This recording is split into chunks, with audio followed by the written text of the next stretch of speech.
What's up, everybody? Hey, there you are. How is everybody doing today? I've got a great message for you guys today. I have my daughter here with me. She decided to wake up early from her nap. Don't eat that, sweetie. But the message we're going to share today is when dreams meet detours, how faith turns setbacks into stepping stones. So, question. Have you ever found yourself holding on to a dream, but reality just stands in the way?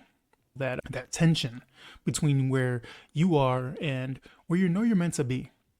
And I've been reading through Genesis, and it's incredible because we have right there a man named Joseph. And he is a man who truly understood this struggle. Here's a guy with everything, a vision, a purpose. But he finds himself betrayed, stripped, and sold. Yet, here's what's profound. Joseph's faith didn't rely on his circumstances. And that's the real takeaway right there.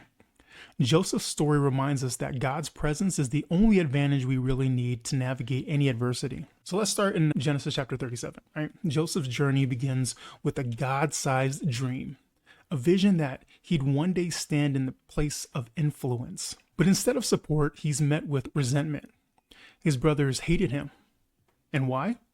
Because he wasn't just their father's favorite, he had a bold vision and wasn't afraid to share it. When you carry something great, people are either inspired or threatened.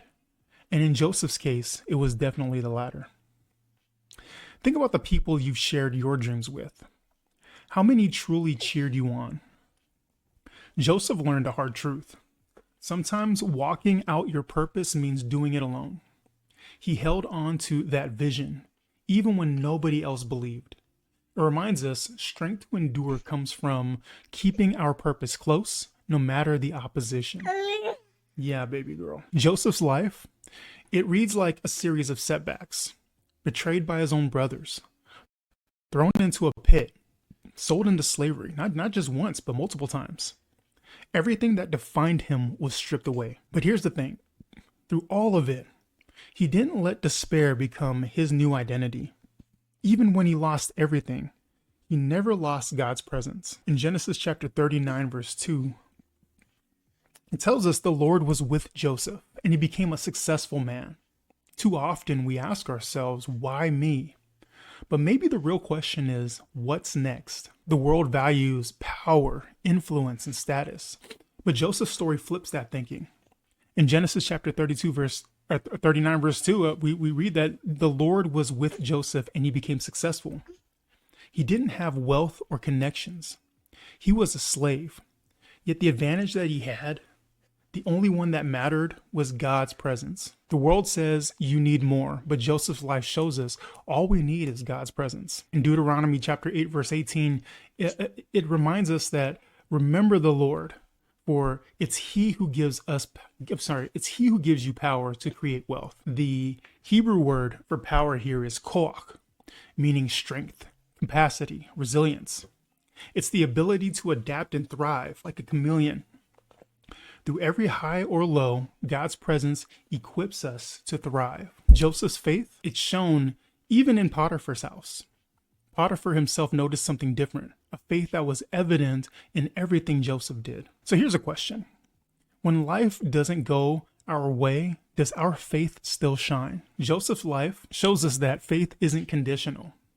It's not about waiting for perfect circumstances. It's about reflecting God's light no matter what. One lesson from Joseph's life, our blessings aren't just for us. They're meant to make God's presence undeniable to others. The question becomes, how do others see God in my life? Our lives can be windows for others to see God's work. We've all done it. Held our faith like it's a bargaining chip, waiting for everything to align. But here's the reality. God's presence is the ultimate strength, whether we're at the peak or the pit. If you're feeling lost or purposeless, remember this. It's not about what's gone. It's about who's still with you. Even if every outward advantage is stripped away, God's presence remains.